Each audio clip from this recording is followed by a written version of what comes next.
आज के इस साक्षात्कार में आदरणीय मंजू सक्सेना जी प्रसिद्ध साहित्यकारा और श्रेष्ठ गजलकारा के साथ हम वार्ता करेंगे।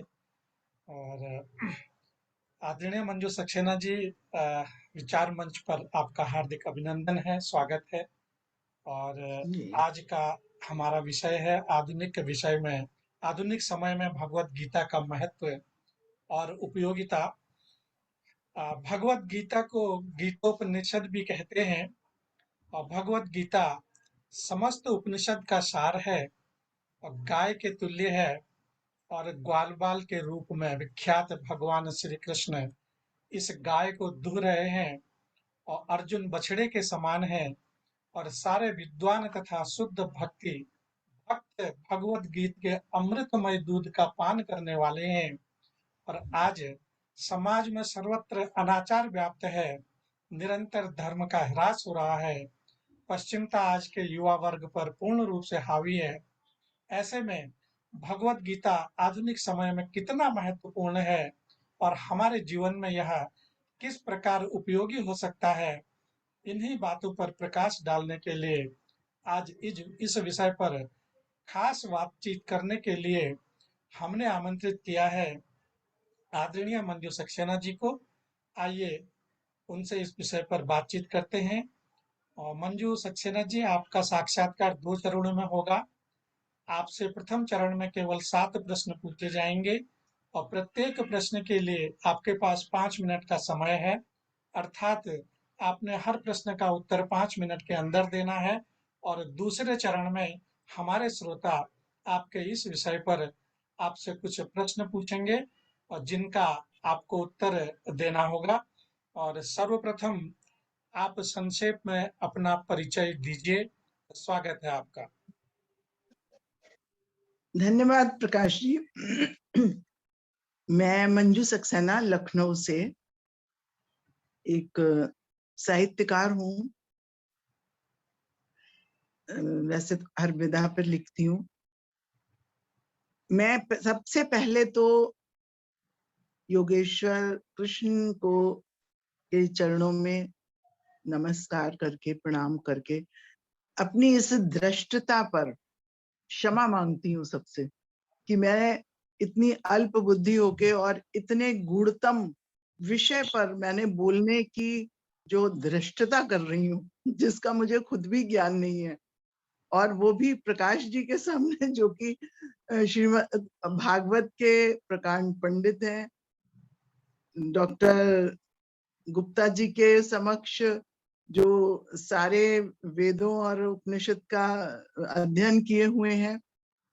तो अब मैंने ये कह दिया क्योंकि अपनी अल्प बुद्धि से कि मैं कर दूं, इसमें करती हूँ, बोलती हूँ कुछ, तो मैं सबसे क्षमा मांगती हूँ पहले ही कि अगर मेरे से कोई कुछ कम या ज्यादा मैं कुछ बोल जाऊं तो क्षमा, मेरा अल्प ज्ञान समझ के क्षमा करिएगा, क्योंकि ये तो इतना गुहितम शास्त्र है कि इसको इतने लोगों ने, इतने बड़े बड़े महापंडितों ने व्याख्या की है और मुझे ऐसी एक अल्प बुद्धि की कहाँ समझ पाएंगी। तो इसलिए सबसे पहले मैं क्षमा मांगती हूँ। उसके बाद मैं आपसे कार्यक्रम शुरू करने की आज्ञा चाहूँ। आपकी क्षमता की, आपकी हिम्मत की वाकई में दाद देनी पड़ेगी। आपने बिल्कुल सही कहा। और भागवत गीता बहुत ही गूढ़ विषय है और फिर भी आप आज हमारे समक्ष, हमारे लोगों के समक्ष अपने इस ज्ञान का प्रकाश हम लोगों के साथ साझा करेंगी और ये हमारे लिए बड़े गर्व का विषय है। और जैसा कि हम जानते हैं कि आज की जो वार्तालाप का विषय है आधुनिक समय में भगवत गीता का महत्व और उपयोगिता। तो आदरणीय मंजू सक्सेना जी, मैं सबसे पहला प्रश्न आपसे सीधे सीधे ये पूछता हूँ कि भगवत गीता का क्या सार है? भगवत गीता का अगर हम छोटे में बहुत संक्षेप में बताएं तो एक मनुष्य को जीवन जीने की एक सुखद, सुखमय, संतुष्ट जीवन जीने की कला है। इसमें जो योगेश्वर कृष्ण जी ने बताई है, किस तरह से आज के या हर युग में परिस्थिति कुछ ना कुछ विसंगतियां भी रहती हैं, भ्रांतियां भी रहती हैं, बहुत सारी परिस्थितियां रहती हैं, विषम परिस्थितियां रहती हैं। उनके बीच में रहकर मनुष्य, एक साधारण मनुष्य किस तरह से एक अपनी जीवन शैली को अच्छे से जी सकता है, वो वास्तव में उतना ही एक उस वो बताया हुआ है। सार तो उसका यही है। इसलिए बहुत से विद्वानों ने इसको अपनी जो व्याख्या की उसमें जीवन जीने की कला भी लिखी है, जीवन विज्ञान भी उसको नाम दिया है कि जी। उसमें ये बताया है कृष्ण भगवान ने कि किस प्रकार हम अपने दैनिक जीवन में अपने विचार, अपनी अनुभूति, भावनाओं और कर्म को पुनर्गठित करें और उनसे क्रियात्मकता का प्रकाश फैलाएं, ताकि हम जिससे सिर्फ हमारे भीतर भी प्रकाश हो, हमारा अंतःकरण भी शुद्ध हो और उससे जो हमारे आसपास के लोग हैं उनका भी वो भी उस उजाले से, उस प्रकाश से लाभान्वित हो और उनके ऊपर भी प्रभाव पड़े और हम इस तरह से जो हमारा धर्म है उसको हम पुनर्जीवित कर सकें। वेद व्यास जी ने, हालांकि ये सनातन धर्म बड़ा व्यापक है और संपूर्ण सृष्टि के रहस्यों से भी भरपूर है, पर वेद व्यास जी ने, ऋषि वेद व्यास जी ने उनकी जो दूरगामी दृष्टि थे, उन्होंने आज का ध्यान को रखकर पूर्ण धर्म का सार श्रीमद् भगवत गीता के माध्यम से संक्षेप में श्री कृष्ण के मुखारविंद से कहला दिया। तो जब मनुष्य भ्रामक परिस्थिति में गिर जाता है, सही गलत निर्णय लेने की क्षमता होने लगता है, सांसारिक समस्याओं से स्वयं के उत्पन्न हुए दुखों से भयभीत होकर कायरता दिखाने लगता है, तब ये श्री कृष्ण का जो उपदेश है वो उसको सही मार्ग दिखाता है। अर्जुन के माध्यम से श्री कृष्ण ने मनुष्य को जीवन की बारीकियों से अवगत कराकर, उसे स्वयं की पहचान कराकर कि वो स्वयं क्या है, उसको हर दुख से परे कर उसके सर्वांगीण विकास का रास्ता बताया है। और यही इस गीता का, श्रीमद् भगवत गीता का सार है। क्योंकि पहले के अर्जुन के समय में मोक्ष प्राप्ति के लिए सन्यास का अर्थ था कि आप वन में जाकर सारी सुख सुविधा, भौतिक सुख सुविधा को त्याग कर वन में जाकर ईश्वर का चिंतन मनन करना।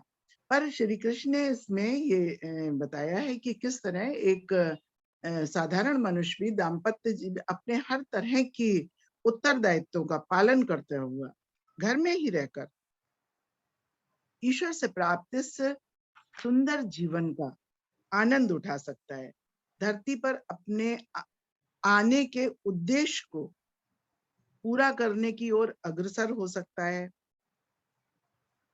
और इसमें ये भी बताया गया है कि मनुष्य के बार बार जन्म लेने का उसका क्या कारण है,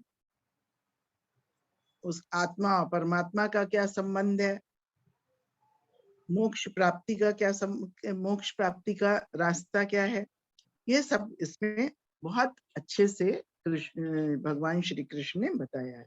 क्योंकि देखा जाए तो मनुष्य भी और जीवों की तरह ही है, लेकिन और जीवों से इस बुद्धि में उसका जो और जीवों में और मनुष्य में एक अंतर है, वो है बुद्धि का। और जीव जो है वो जैसे पशु जो है, पशु की तरह ही है, लेकिन पशु से इसमें बुद्धि में भिन्न है कि पशु अपना पेट भर के और संतुष्ट हो जाता है, वो प्रजनन करके और पेट भर के संतुष्ट हो जाता है। पर मनुष्य संतुष्ट नहीं होता, उसको सारी भौतिक सुख सुविधाएं मिल जाती हैं, फिर भी वो संतुष्ट नहीं होता। उसको संतुष्टि क्यों, उसकी आत्मा संतुष्ट नहीं होती, उसका शरीर संतुष्ट हो जाता है, पर उसके अंतःकरण संतुष्ट नहीं होता। तो इस आपका संपूर्ण आपका समय, संतुष्टि इस का प्रश्न का रहस्य समय आपका समाप्त होता है। ईश्वर ने, भगवान कृष्ण जी ने इस गीता में बताया। जी। आपसे दूसरा प्रश्न है कि कर्म योग क्या है? अब कर्म योग वैसे तो बड़ा विस्तार से इसकी व्याख्या है, क्योंकि कर्मयोग श्रीमद् भगवत गीता में सबसे जो 3 योग बताए हैं भगवत प्राप्ति के लिए और मोक्ष प्राप्ति के लिए, उसमें सबसे बड़ा स्थान कर्मयोग का है।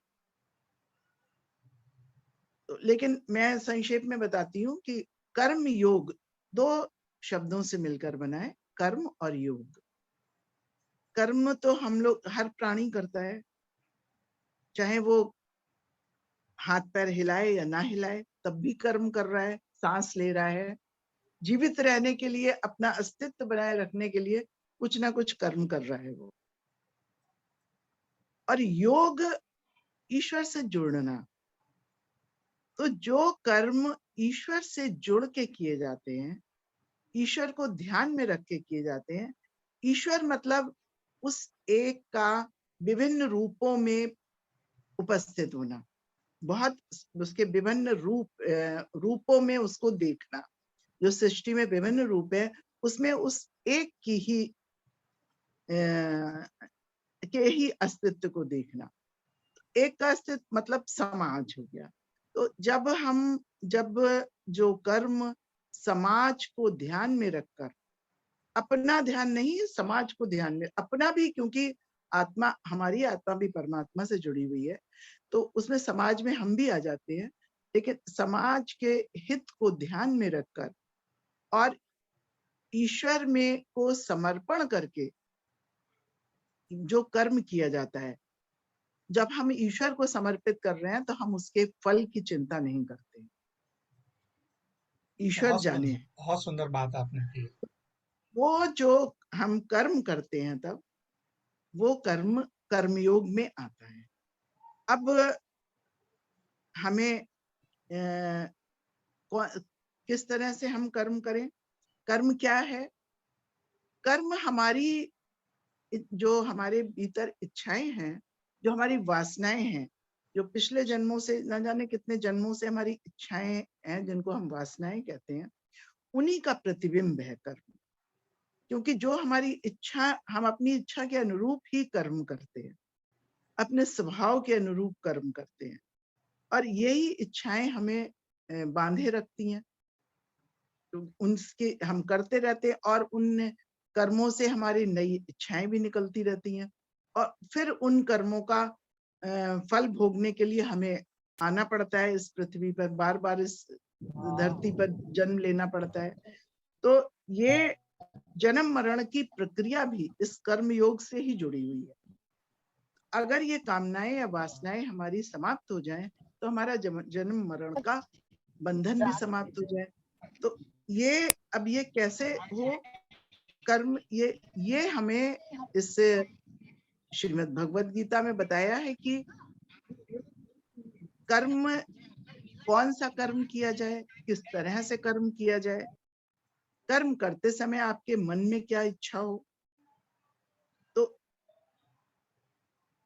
कर्म योग में जब हम कर्म कोई करते हैं, जो अगर हम कर्म योग करके करते हैं, कर्म योग की दृष्टि से करते हैं, तो जो हमारा स्वधर्म है वही हमारा कर्म। स्वधर्म मीन्स मतलब कि जो जिस प्रयोजन के लिए, जो जिस उत्तरदायित्व को निभाने के लिए ईश्वर ने धरती पर भेजा है, सृष्टि में भेजा है, उस प्रयोजन को, उस उद्देश्य को निभाता हुआ करे, तो वो कर्मयोग में आता है। जैसे, और तभी उसका अस्तित्व भी रहता है। जैसे सूर्य का उद्देश्य है धरती पर सबको, सृष्टि में ऊर्जा देना, प्रकाश देना। यदि वो अपना इस कर्म को छोड़ दे, तो सूर्य का अस्तित्व नहीं रहेगा। कोई भी कर्म अच्छा या बुरा नहीं होता। कर्म की जो जिस उद्देश्य से कर्म, जिस भावना मन में रख के कर्म किया जाता है, वो अच्छा या बुरा होता है। बहुत उदाहरण के सुंदर लिए बात आपने एक कर्म के बारे में बताई है। मंजू सक्सेना जी, आपसे मेरा तीसरा प्रश्न है कि ध्यान योग क्या है? जो सृष्टि के कण कण में व्याप्त है, एक अखंड ब्रह्म रूप, एक अखंड ब्रह्म, वो विभिन्न रूपों में सृष्टि में व्याप्त है, उस एक का ध्यान करना। जैसे कि हम हवा हमारी जो है, स्वामी विवेकानंद जी का मैं उदाहरण दे रही हूँ। उन्होंने एक बार इंग्लैंड में किसी साक्षात्कार में किसी ने पूछा था उनसे कि आपके यहाँ ध्यान क्यों करते हैं। उन्होंने कि आप तो कहते हैं कि कण कण में ईश्वर व्याप्त है, तो फिर ध्यान करने की क्या आवश्यकता है, आप सब में ईश्वर देखिए। तो विवेकानंद जी ने कहा कि हवा भी व्याप्त है, वैज्ञान के अनुसार हवा भी कण कण में है, पूरे उसमें वातावरण में हवा रहती है, वायु रहती है। लेकिन फिर भी हम जब उसको एकाग्रता से चाहते हैं तो हम पंखा चलाते हैं, करंट के थ्रू हम उसको प्राप्त करते हैं। तो इसी तरह से जब हम ईश्वर को हम पूरी तरह से पाना चाहते हैं, उसका पूरा स्वरूप देखना चाहते हैं, उसे जानना चाहते हैं, तो हम उसका एकाग्र चित्त होकर उसका ध्यान करते हैं। वैसे तो हमको पता है कि वो कण कण में है, लेकिन कण बिखरा हुआ हमारे भौतिक शरीर जो है, हम क्योंकि हम शरीर का भान रखते हैं, देह बेमान रखते हैं, हम हर एक प्राणी को देह में देखते हैं, उसका वही स्वरूप हमारे दिमाग में आता है। तो जब उस ब्रह्म स्वरूप का ध्यान करते हैं, जब एक जो सब में व्याप्त है, उसके लिए हमें एकाग्र चित्त होकर उसके ध्यान में रहना जाते हैं, वो ध्यान कहलाता है। अब इसमें कर्मयोग के साथ भी चाहे हम जरूरी नहीं है कि हम एक जगह बैठ के ही ध्यान करें। जब हम कोई कर्म करते हैं तो भी हम अगर उसको बहुत ध्यान से करते हैं और ईश्वर को समर्पित करके करते हैं, तो वो भी एक तरह से हमारा ध्यान योग है। बहुत सुंदर बात आपने बताई कि हम अ, श्री कृष्ण के द्वारा ध्यान योग का किस प्रकार वर्णन किया गया है, और संक्षेप में ध्यान योग क्या है इसको बताना बहुत मुश्किल काम है। और फिर भी आपने अपने शब्दों में संक्षेप में जिस तरह से ध्यान योग का वर्णन किया, बहुत ही सुंदर वर्णन है। और अब आपसे चौथा प्रश्न है कि ज्ञान योग क्या है?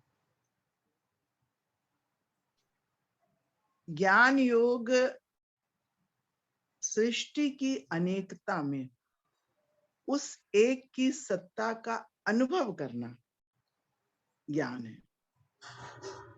क्योंकि हम सिर्फ किताबों में जानना या गुरु से जानना वो ज्ञान नहीं है, वो सिर्फ एक सूचना भर है। जब हम उस बात को अपने प्रत्यक्ष, अपने भीतर, अपने अंतःकरण में अनुभव करते हैं, ईश्वर को जानते हैं कि ईश्वर क्या है, वो ज्ञान होता है। सांसारिक बातों का ज्ञान ज्ञान नहीं है। ये जो ईश्वर का ज्ञान जब होता है, जब हम सब, क्योंकि सांसारिक चीजों में भी उसी एक की सत्ता है, उस एक सत्ता को हम जब जान लेते हैं तो हमें सारी चीजें समझ में आ जाती हैं। तो वास्तविक ज्ञान वही है। और उस ज्ञान को जब हम अपने अंदर अनुभव कर लेते हैं, जब हम ईश्वर के को अपने अंदर अनुभव करते हैं, उनकी उस परमात्म तत्व के साथ उसकी माया अर्थात प्रकृति जो इस भौतिक संसार का दर्शन कराती है, और उसको अनुभव करके उस समय जो हमारे चित्त में प्रकाश उभरता है, एक ज्योति होती है, ज्ञान की ज्योति, वो हमारा ज्ञान योग है। अब जब हमको ये ज्ञान हो जाता है, तब हमारी स्थिति उस सुनार की तरह होती है जिसको हार, कुंडल, फूल, चूड़ी सब में उसके आभूषण नहीं नजर आते, सिर्फ सोना नजर आता है।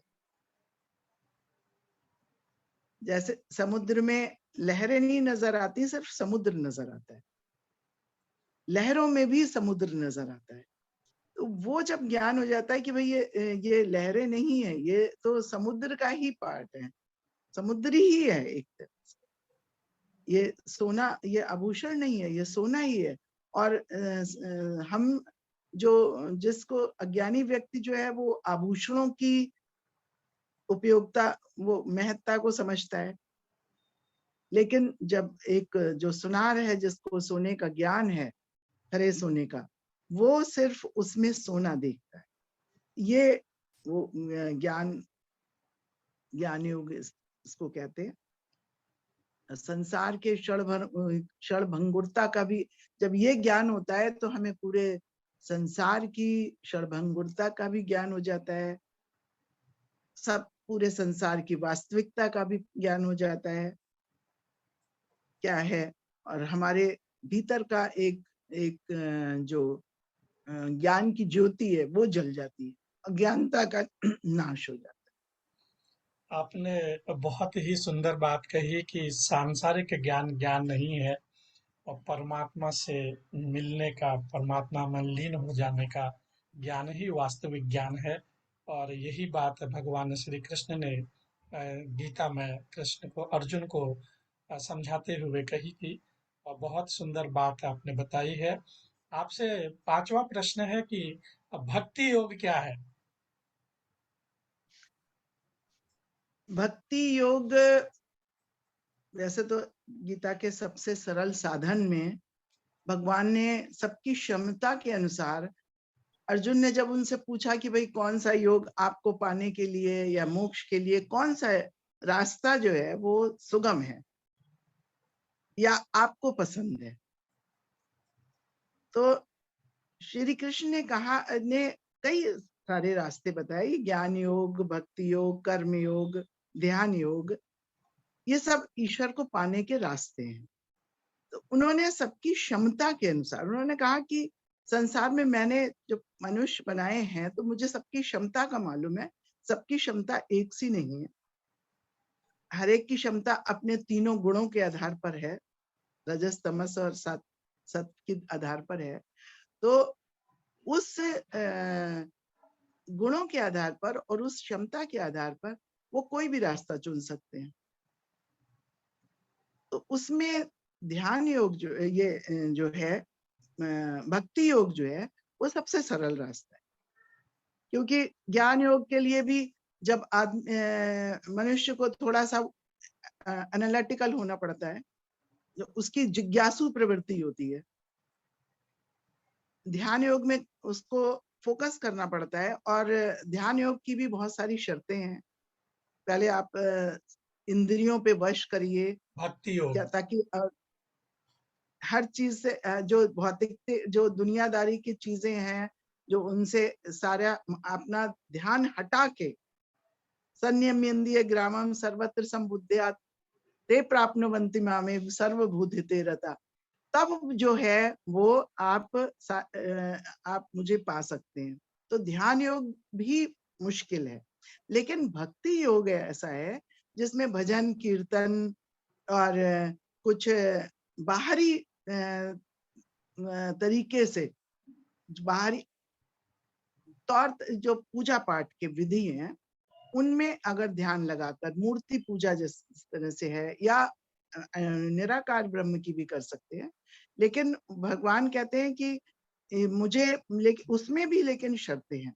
भक्ति योग में भी भगवान ने कहा कि वो जो मुझे नित्य युक्ता उपास्य थे, जो मेरी भक्ति योग भी करते हैं, वो ऐसे नहीं है, उनके लिए भी नियम है कि जो मेरी नित्य और तरह से युक्ति मतलब पूरी तैयारी से करते हैं।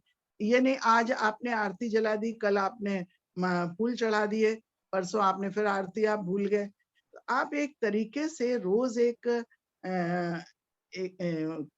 उसका नियम ये से। भी नहीं है कि आप नियम से और आज कर लिया कल नहीं किया,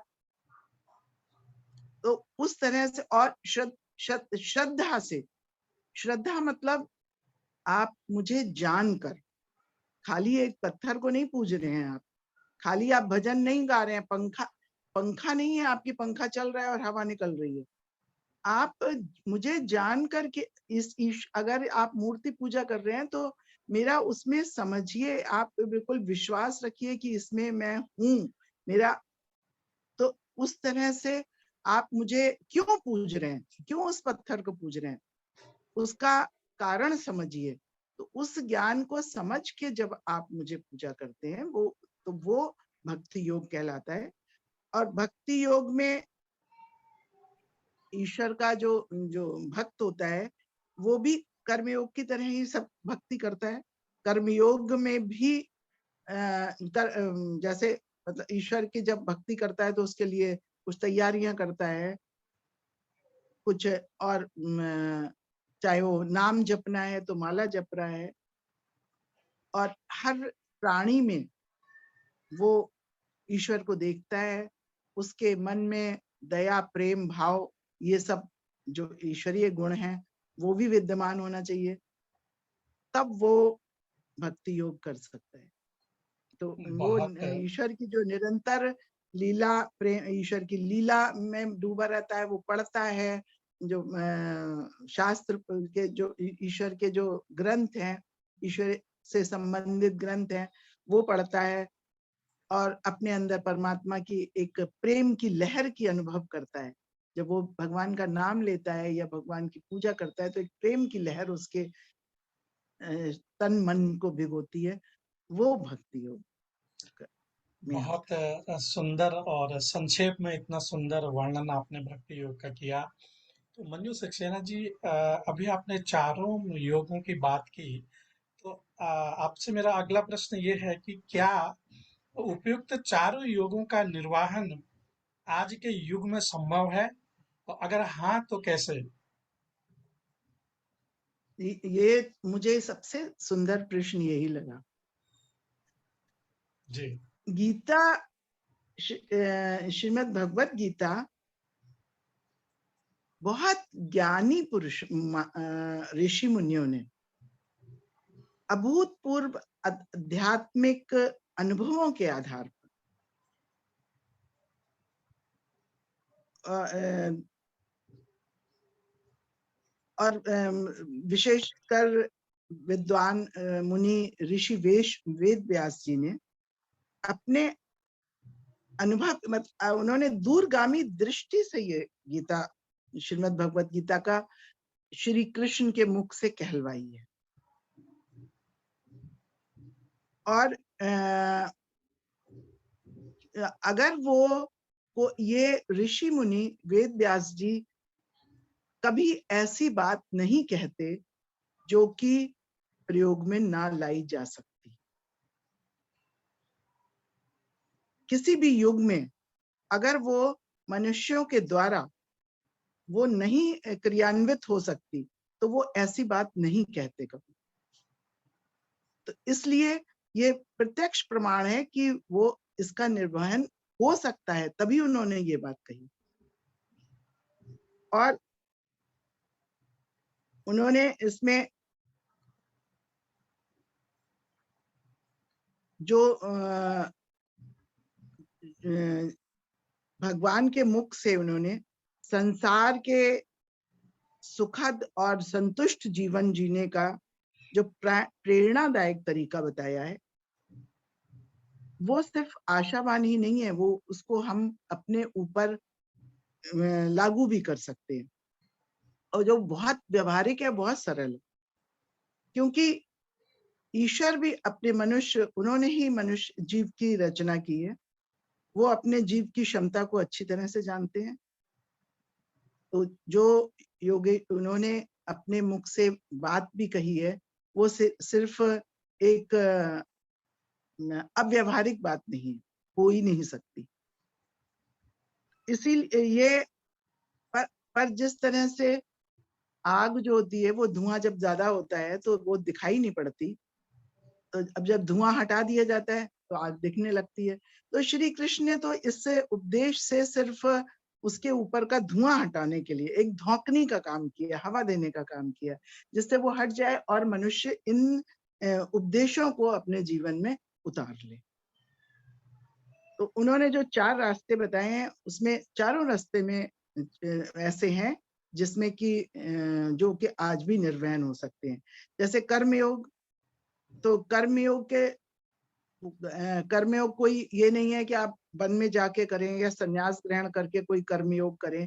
कर्मयोग तो आप हर अपना किसी भी तरह का जीवन उत्तरदायित्व निभाते हुए, चाहे वो गृहस्थी हो, चाहे वो ऑफिस हो, चाहे राजनीतिक हो, बस उसमें कर्मयोग के वही है कि आप जो कर्म कर रहे हैं उस पर अपना पूरा ध्यान रखिए, उसके परिणाम की चिंता ना करिए, क्योंकि उसे परिणाम ईश्वर देने वाला है। आपके हाथ में सिर्फ कर्म करना है, परिणाम आपके हाथ में नहीं है। तो आप जो भी कर्म कर रहे हैं उसको आप ये सोच के करिए कि मैं इस कर्म को अपनी क्षमता के अनुसार किस ना अच्छे से अच्छा कर सकूं। परिणाम तो स्वतः ही मिल जाता है। ध्यान योग जहां आया तो ये भी आवश्यक नहीं है कि आप कहीं एकांत में बैठ के ध्यान करें।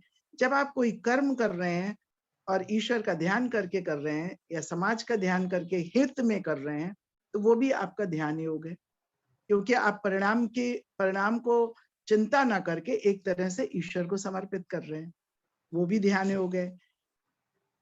ज्ञान योग में भी आज इतना मीडिया का जमाना है, इतनी पुस्तकें हैं, प्रकांड पंडित की व्याख्याएं हैं, तो और अगर मिल जाए किसी के भाग्य से तो गुरु भी है, तो ज्ञान की भी कोई समस्या नहीं है। तो इसलिए आज के युग में ये बिल्कुल संभव है। मंजू सक्सेना जी, आपसे मेरा अंतिम सवाल है कि आधुनिक समय में भगवत गीता का क्या महत्व है और इसकी क्या उपयोगिता है?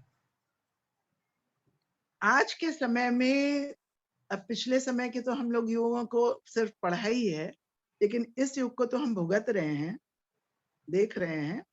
तो इस युग के लिए तो श्रीमद् भगवत गीता बहुत ही उपयोगी है, क्योंकि आज के जो युग में, जहाँ भौतिकवादी युग में, जहाँ लोगों को धर्म का अर्थ ही नहीं मालूम है, वो एक पूजा करने की पद्धति को, एक पंथ को धर्म समझ लेते हैं और अर्थ का अनर्थ कर देते हैं।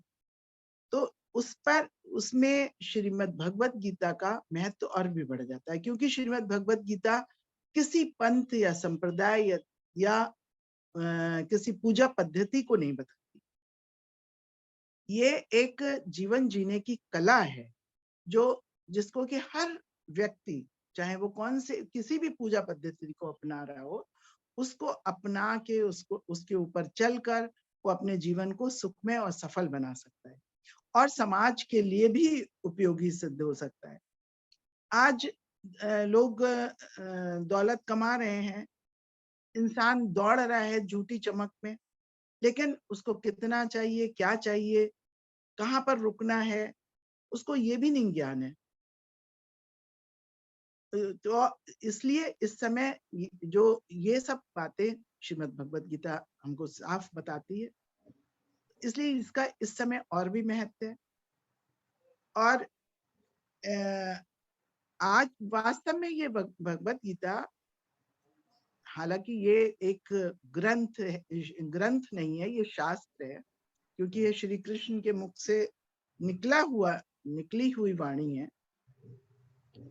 तो ये आज के ये सिर्फ उस युग में, द्वापर युग के अर्जुन को संबोधित नहीं है, ये आज के युवा को भी संबोधित है। जो आज का युवा जिस तरह से एक दिशाहीन होकर भटक रहा है।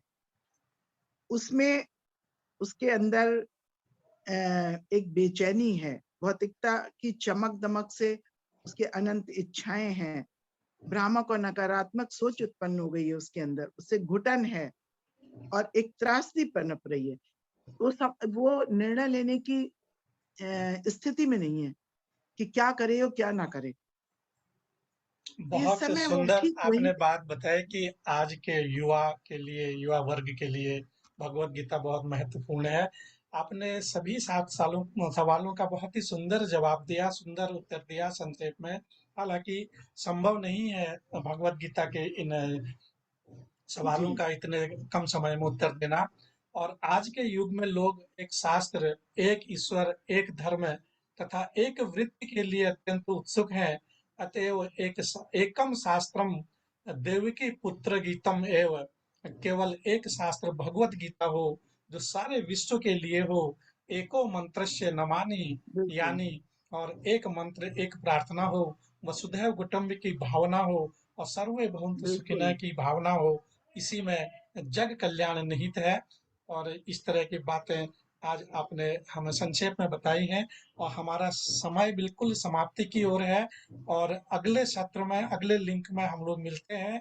और उसमें हमारे साथ आदरणीय डॉक्टर श्याम गुप्त जी आपसे प्रश्न करेंगे और आपको उनके प्रश्नों का उत्तर देना है। और हम मिलते हैं अगले लिंक में। जी जी जी।